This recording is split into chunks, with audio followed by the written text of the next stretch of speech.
everyone, my name is Kaikun6 and I'm here to do another episode of Playlist Stories.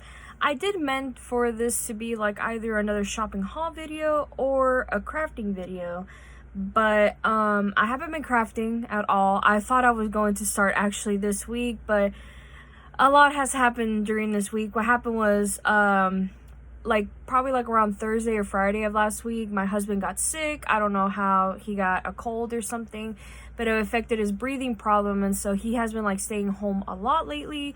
And I think yesterday and today were kind of the first days he went back to work, and I had to go nurse him to health, this and that. And then finally I just decided since he got sick, I am trying not to get sick, even though I haven't basically kind of jinxing myself throughout this whole entire week. But I am hoping that I do not get sick. I have been drinking a lot of water. I've been actually trying to, keep a distance of my husband whenever he tries to cough around me, this and that. And so, yeah.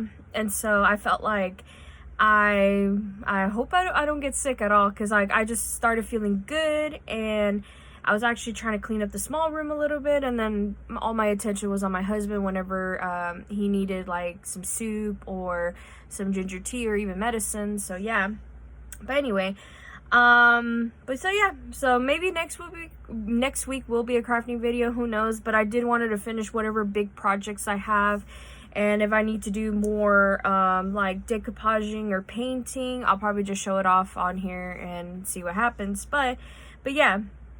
So just to move on along, I also have a sneak peek or something that I wanted to do this year, because so far, I have been wanting to get back into advent calendars for certain holidays and this and that, and I couldn't do that this year since I had just been really busy, or if not, I couldn't find anything that was worth actually doing so that I could start doing some shorts on here on YouTube. But I ended up finding these, so it's a little sneak peek of it. And I got this at Five Below just this past weekend when my husband was actually starting to feel better, and that way I'll be able to do that video with you guys. Hopefully, I'll start doing the shorts again for the advent calendar. So yeah.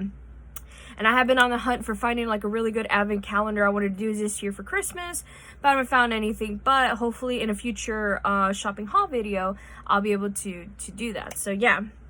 So enough of rambling on. I want to go into this video. This one was a very, I don't know if this is going to be a very long video or not, because I'm only going to talk about a few things that I have wrote right here on this notebook.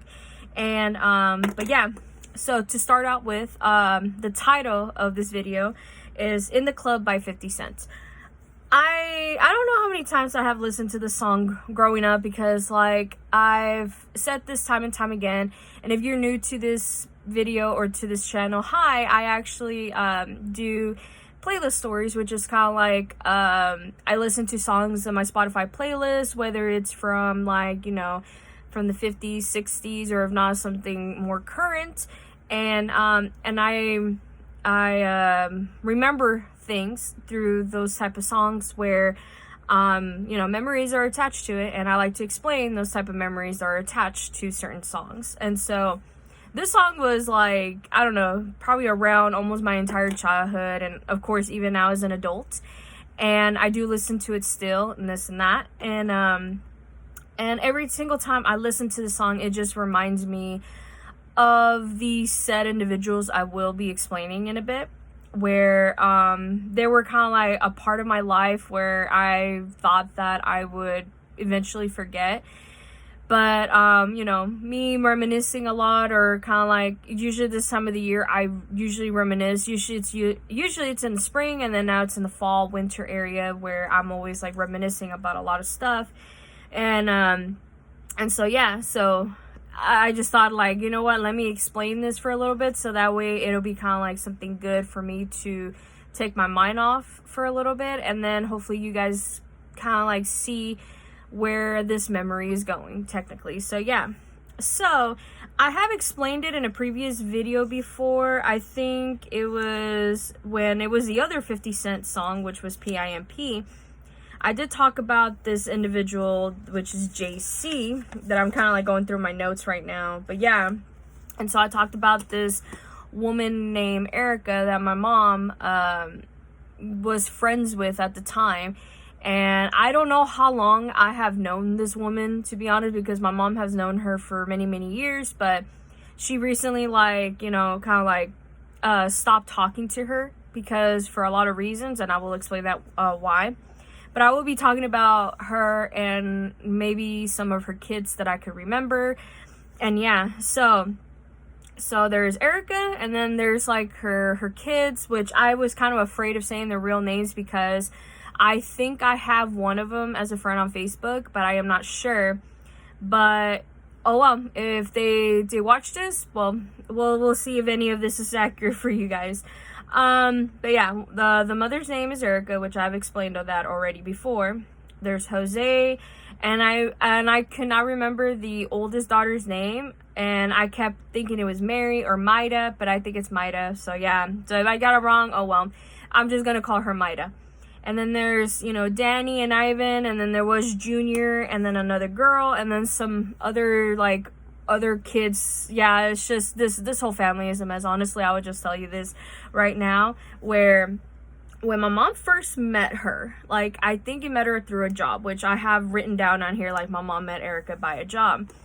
I think, like, they worked together in some sort of factory or something at the time, since, like, my mom was barely new to the U.S., and she already got, like, her citizenship and some other paperwork done, so that way she's, you know, like, liable to actually work here in the States. And then throughout her journey of working in different locations, especially with many different jobs that she had just to put food on the table for us kids, like for me and my sister and my brother, and then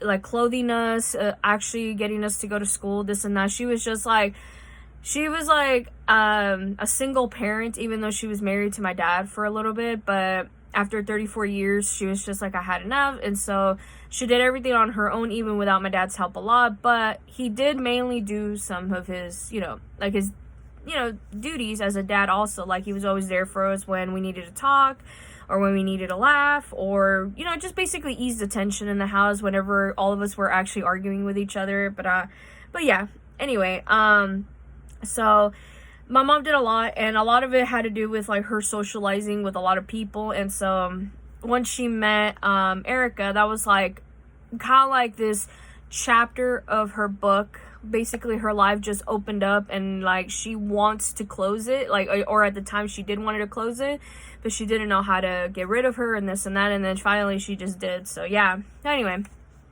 And then, like, she had other kids, of course, and this and that. And she had a lot of baby daddies, from what I remember. At the time that I first met her and her kids, she was either on her second one or her third one. I'm not sure. But she had, like, other baby daddies or something. I'm not sure that I had knowledge of. But all I know is that almost every single of those kids had a different father, because she was, you know, a slut, you know, and she did not know, she knew like what love was and everything, but she still thought that having a baby with that said baby daddy was gonna help, was basically like gonna make a stable relationship. But you know, there's always divorce, and then there's child support. So yeah, anyway, but yeah. So, and I wrote down on here also that she lives somewhere in Fontana. I think she does currently. Maybe she moved to like Rialto or some of those other cities in Southern California. That was like, in my opinion, because I grew up in Ontario, and to me Ontario was kind of like Garland here in Texas, where Ontario was like more of a busier city. There's a lot more people here. It's a little bit more sophisticated, I would say. And Fontana was just kind of like one of those poor cities that not many people had a choice to live in there, because like they were either earning like low income, or they wanted to decide to be in a low income family, and then just basically kind of like be, I hate the term to say it, but like white people trash, but mainly like redneck Mexican / Latin trash, basically. And I knew some friends that like was born and raised in Fontana and then moved to Ontario, this and that, or they decided to move back or something, and they're like lovely people, but for some reason these people that my mom has met, my mom did not like her anyway. So anyway, but yeah, she I think she still lives in Fontana, or if not in one of those cities that I had mentioned, like Rialto or any other neighboring cities there, because I remember one point she did live in Barstow, and I don't know what happened after that. I honestly don't know. My mom always hated going on the freeway going towards Barstow or even to Fontana, because like Erica was always begging my mom for money all the time. Like, she has a job, of course, and then like she gets child support from the other the other baby daddies that she's had, and it was just too much, honestly. It really was. Like, my mom was just like, oh, well, you're doing yourself well financially as far as I see. I know it's like a mess in your house, but I mean, that's expected when you have so many kids. But she still wanted to help. Oh, she wanted my mom to help a lot of stuff, and she did so much out of the kindness of her heart. But I am so glad she doesn't do that no more, because I don't know how many times she's fallen ill. Like, she'll get a cold, and then they would still she would still force my mom to do a lot of like labor in the house, especially with like cleaning the kitchen or something, and that was always the hardest part. And so I just felt really bad. And then at one point I did talk to my mom about it, saying like, hey, you need to stop hanging out with this woman, because she is no longer your friend anymore. You're basically her slave. And she did not like that term, but up until the last few times she's been over there by herself, the way that she was treated, yeah, she decided not to do that, like not to help her out anymore. But yeah, the other thing I wrote down on this notebook was, yeah, my mom used to help her out financially all the time. It was true. She always needed money about everything, anything from rent to food to bills. It was ridiculous, like, because Erica knew that my mom like earned good money, especially where she is at. And so my mom made it work, because she's she and my family are still currently in Ontario and stuff like that. But somehow Erica could not get it through her thick head that like, okay, well, this woman works this amount of hours, this and that, and she has this amount of kids, and yet I'm still getting financial support from the baby daddies and then whatever job she was earning at the time, and yet she could not make it work. Like, she could not get herself out of Fontana at the time. And so my mom gave her like the perspective, like, I tried my hardest, like I did, and so far all you ever done was just spread your legs, and that was it. And of course that made all of us laugh. And so she was just like, yeah, but you know, the dick is good, this and that, and whatever. Anyway, and the next thing I wrote on here, just like move along from that, was like, she got involved with baby daddies and had a lot of kids. Yeah, I don't know how many kids, but at that time, when I first met her, there was Jose, there was Maida, there was Danny, Ivan, and then there was Junior, and then there was another daughter, and maybe another baby. So yeah, there was like 7 kids at the time. I don't know if she's had more or anything like that since then, but I remember seeing those 7 kids at one point in that household.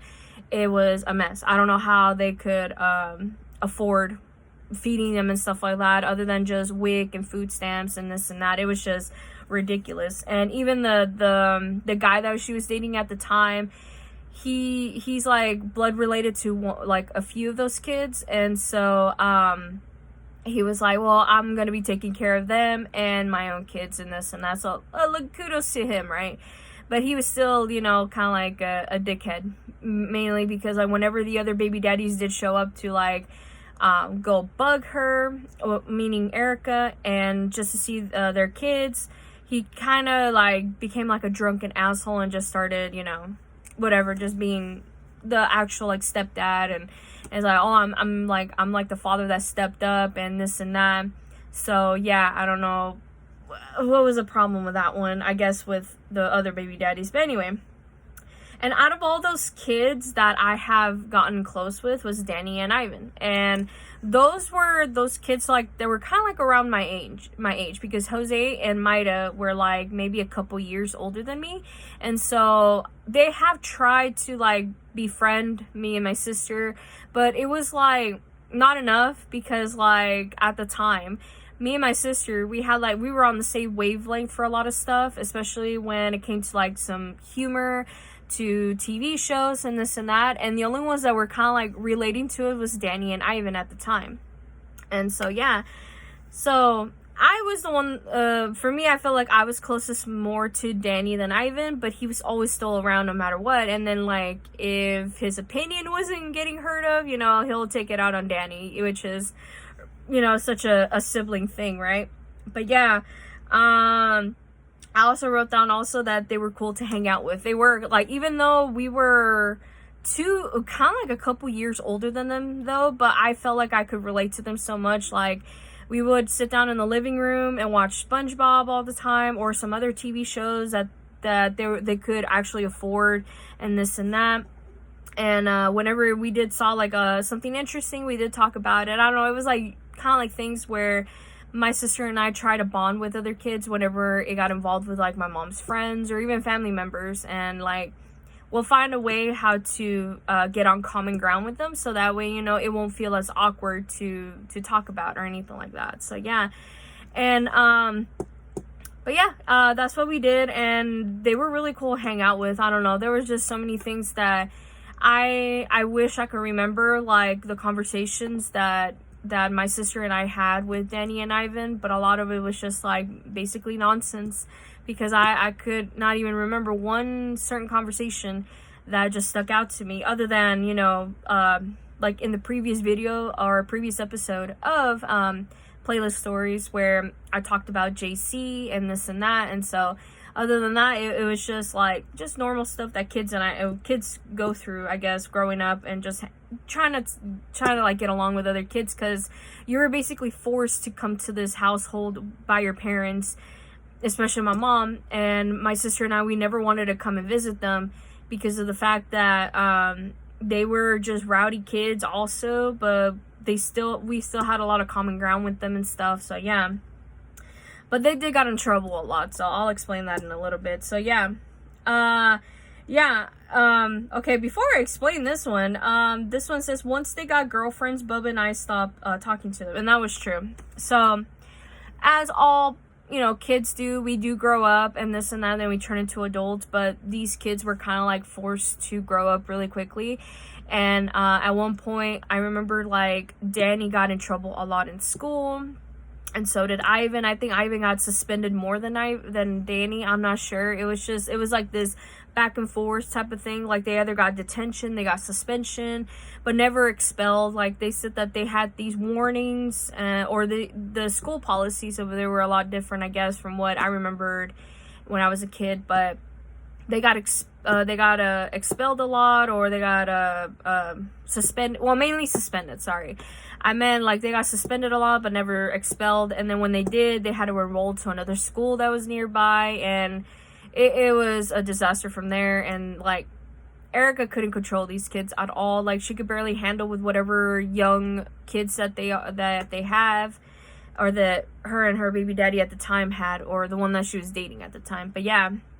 And then eventually, like, years went by, because I think the year when I first met Erica and the kids was like maybe in early 2000s. I want to say like, I don't know, maybe 2002, 2003, because I felt like around that time I started going to middle school, or I was going into elementary school to middle school, and a lot of things have happened from there, where it led to like events to my mom making friends, and then my family meeting Erica. Like, I don't know how many times many of these female friends my mom has ever made, they've always made comments about my brother, because he is he's a handsome man, he really is.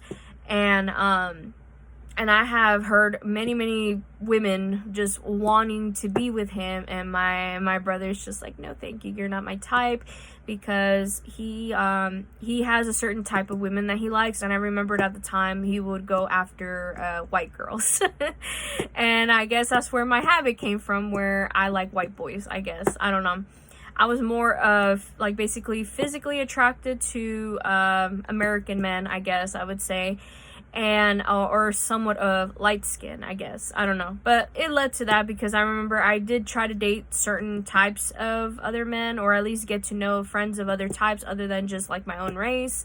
And I felt like, sure, I got along with them a lot, but I felt like I wanted to date more of like white boys, basically. And so yeah, I ended up marrying a white boy as my husband. You know, it's just crazy how that goes.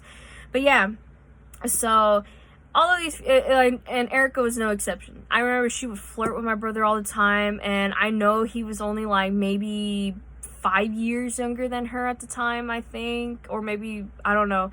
Anyway, but my brother was just like, heck no, I'm sorry, you're too crazy, and on top of that, I've heard too many fucking damn stories about you, like, you're not good, and plus, I don't date women with kids anyway, like that, basically. Like, if yeah, like, he just has certain standards, right? And so, yeah, let's say Erica was successful on that, on trying to get to my brother. Anyway. And then so she ended up dating like all these other baby daddies that were also kind of like of Latin race and this and that. Nothing. Like, it was always the same cycle with her. It was like, things were so good in the beginning. They were dating, then they ended up getting married.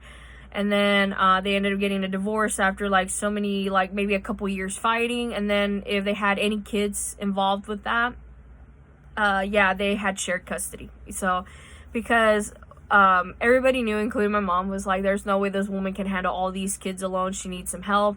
And yeah, she ended up getting help, of course, from the government, like getting child support, or if not, sometimes the fathers of these kids will actually show up and actually like drop off money or some sort of food. But most of the time, it was just like, they wanted to see if they wanted to get laid with her, even though they already knew she was in a relationship. It's just, it's so much. It's like so much drama with this family. Honestly, I was like, a lot of the stuff I didn't understand as a kid, because I would see certain things and then I never understood it up until I guess I was a little bit more grown up. And then my mom explained that situation to me whenever we were like together or eating dinner or something like that. And I'm just like baffled, because I was just like, how can these men be so fucking stupid and go after this woman even though they know that she's very toxic and everything. So yeah.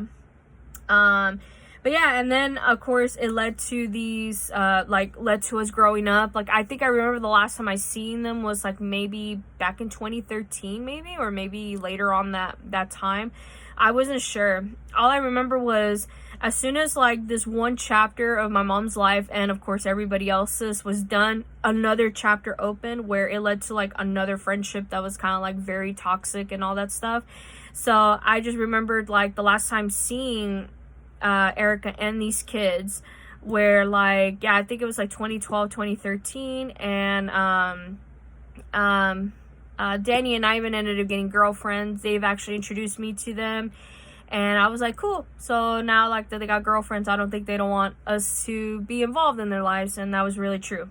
Like, as soon as they got girlfriends, they didn't want to talk to us. And so we decided, you know what, we're not going to acknowledge them or anything. But me and my sister, we just kept to ourselves. And then whenever Danny and Ivan wanted to talk to us, we just never acknowledged them, because it was kind of like a form of pettiness that we formed, me and my sister at least. And they got the message, basically, and so we just never talked to them anymore. And then when actually they did had cell phones, or even with my sister and I getting cell phones also when we were back in high school, we never got their number. We were those type of kids, like, yeah, sure, they were really cool to hang out with, but I just knew they were not going to be good enough for us, because I hate the word of it, but it's just, we were a lot more sophisticated than these kids, even though we're not nowhere better. Like, I always felt like we were always all equal with everybody.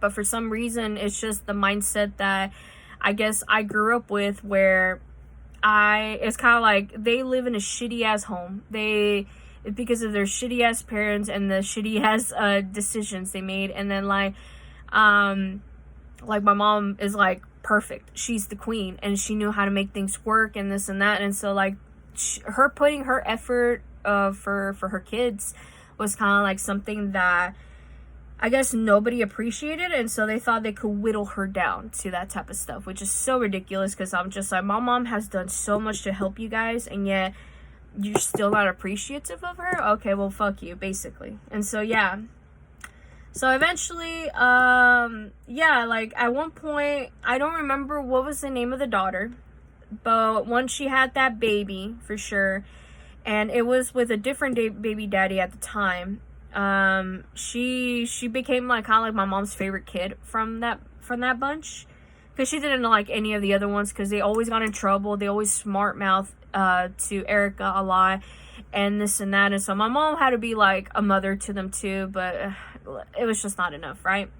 Because they think they knew a lot of stuff at the time, and then now as a grown up, like now that they're grown up, they kind of realize that a lot of things aren't easy for them, and so they had to grow up really quickly. They ended up getting kids, they ended up probably getting married and this and that, as far as I remembered. And so yeah, I know for a long time my mom talked to Jose and Maida a lot growing up, and then it eventually just stopped good communication because they ended up become like kind of like their mom. They ended up being so toxic and this and that. So anyway, I wrote this also. It says my mom is a godmother to one of them, and she came out as a lesbian years ago. So yeah, I trigger warning. Basically, I'm gonna explain this. My mom is a boomer, and a lot of boomers at the time did not like gay people at all. And for me as a millennial, I've had a lot of, friends that were either gay, lesbian, bi, all around there. Anybody from the LGBTQA plus, community. I'm only an ally, right? But my mom has always judged my friends, especially if they were that type in that community. And so did my dad. And my brother, he's more like an older millennial because he's from 1981. So he's an older millennial, but he was more of a Gen Xer than anything because of the way that he grew up. But he was only fond of lesbians, not gay people. And of course there's a lot of it for that reason. But whenever we did bring over like anybody that was in that community to like my household at the time growing up, yeah, my mom immediately would just not do that. And so she will not try to get along with it, and if she did, she'll try her best, but then she'll still judge you behind your back, that type of thing. But when she sensed that if this certain friend of mine is either really, really straight, like she'll treat them like the world. It's just, she's always had that mindset as a kid, and I could understand why, because I'm a millennial, but I'm like, I've been friends with like so many, like even at the time, my best friend in high school is a hermaphrodite. And so she did her best to get like all these HRTs or hormone replacement therapies, or if not surgeries, where instead of like having both genitalia, she ended up just having the female genitalia and this and that.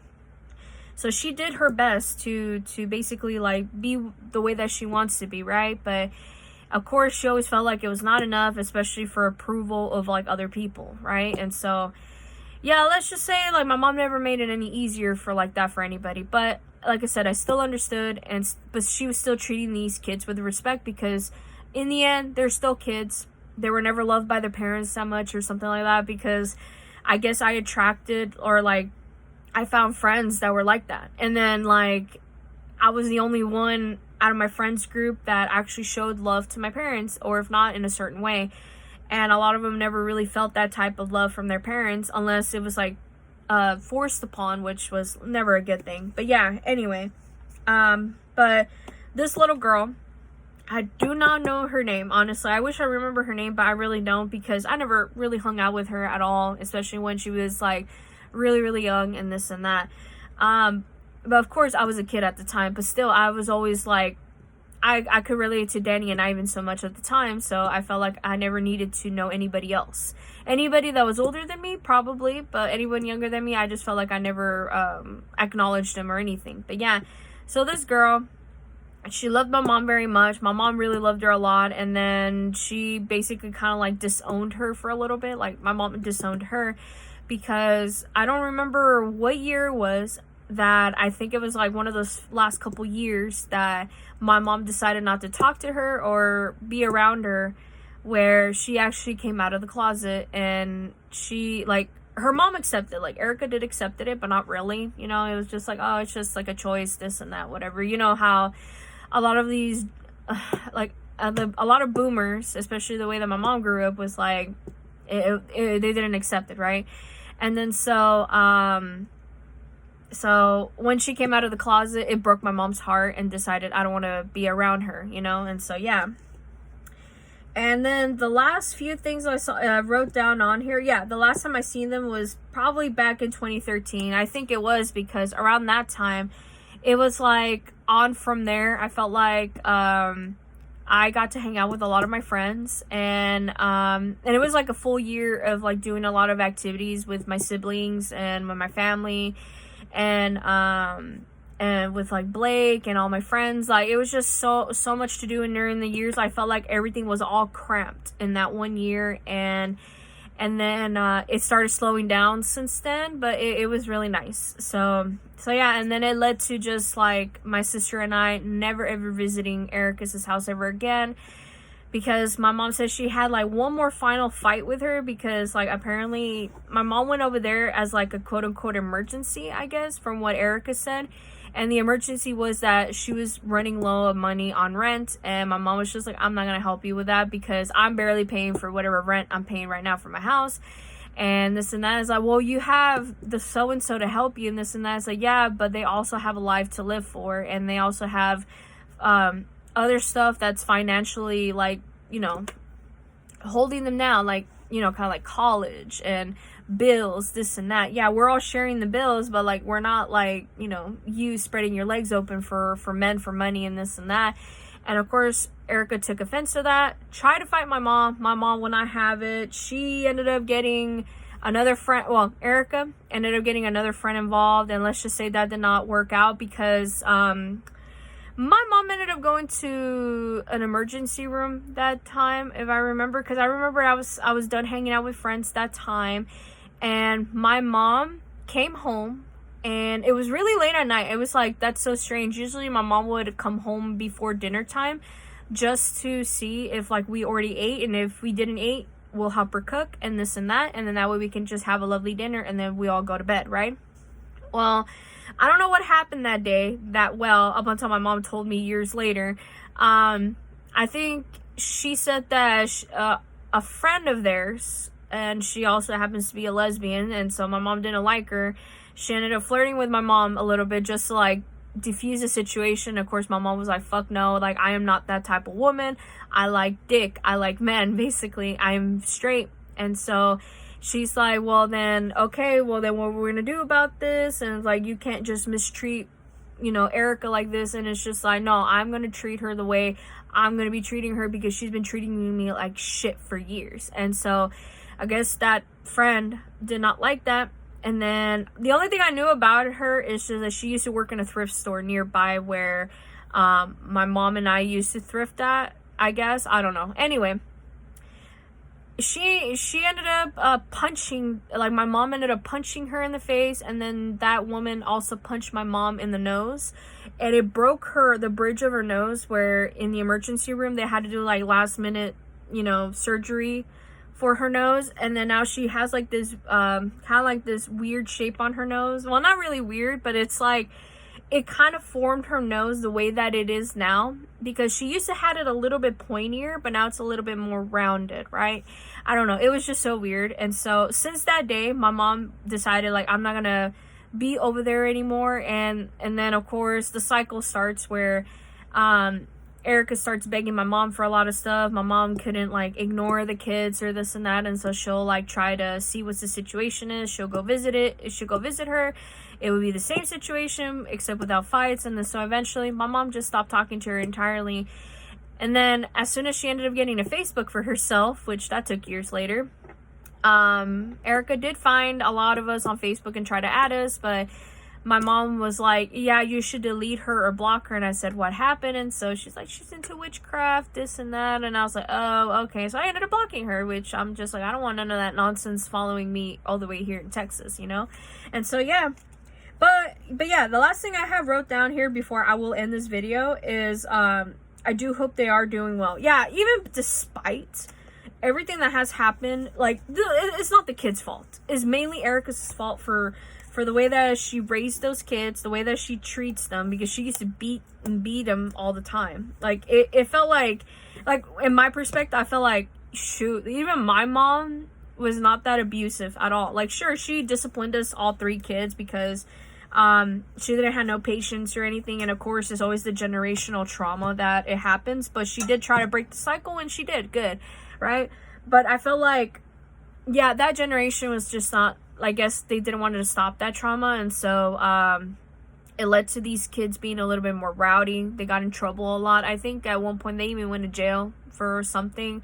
I don't know, but it just got out of hand for Erica, and so she ended up like kicking like all these kids out, and the ones that were not able to financially support themselves or anything, like she'll take care of them. But then once they end up like getting a job or getting enough money to get out, she'll kick them out no problem, because all she wanted to do was just stay home, be at peace, and just be with whichever man was going to be tolerating her at the time. And so yeah, and my mom, like, I guess was like, good, you know, like maybe when she's finally like not a toxic person, maybe she'll be able to hang out with me again. And so that never happened. It really did not. Like, it was always the same cycle with her. And so I'm glad that my mom broke off things with her, because I felt like if she were to help her out still financially, like as of today, I don't think she'll be able to even afford anything right now, especially since like whatever money now she earns for herself is for her only, you know. Like, sure, she does like spoil the kids, and now Yumi, which is like my niece now, but I felt like my mom has always put a lot of people before her, and now that she's like, well, I guess I could start being selfish for myself, which is kind of like really hard for her. So hopefully this chapter that she closed off years ago, hopefully she'll learn from it, and then maybe you know, I guess like basically overcome any other obstacles that come out after. So yeah, so anyway, I'm gonna end the video here. I'm going to continue writing, because I got like this crazy idea for a story that I've had like in the back burner of my brain for like I don't know how many months now, and I'm finally on the last chapter of it, and I'm hoping to finish that either today or tomorrow. And then once I do, I am going to take a break from writing, and then I'm going to start actually crafting, because I still have like all these supplies around me where it's kind of like, you know, Mod Podge and paintbrushes and even paint, you know. And so I need to start doing something, because like I still have a mess in here, but it is looking a lot better than it was before.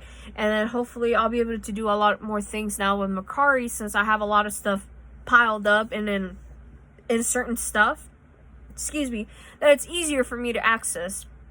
And then that way I could basically just start uploading some stuff from Mercari and this and that. So yeah, anyway, I'm gonna go now. This video has already been long enough. I am going to write. So yeah, so anyway, I hopefully next week will be a crafting video, but I am not really sure.